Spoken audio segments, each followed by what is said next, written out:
মৃত্যুর পরে কবরবাসীকে এক অভিনব চিত্র দেখানো হয়। আসুন জানি সেটি কি।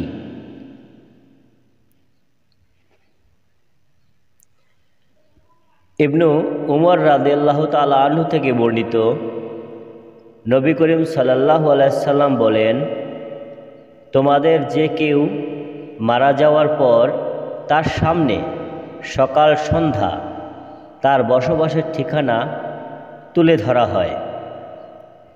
সে জান্নাতি হয়ে থাকলে জান্নাতীদের অবস্থান দেখানো হয় এবং জাহান্নামী হয়ে থাকলে জাহান্নামীদের অবস্থান দেখানো হয়। তাকে বলা হয়, কিয়ামতের দিন তোমাকে উঠানের পর থেকে এটাই হবে তোমার আবাসস্থল। হাদিসের মান, হাদিসটি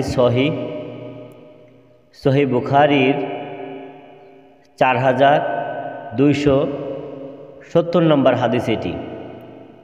সম্মানিত ভাইয়েরা, ভিডিওটি শেয়ার করে আপনিও নেকির ভাগী হন। রাসূলুল্লাহর সুন্নাহকে আমরা মানুষের মাঝে ছড়িয়ে দেব ইনশাআল্লাহ।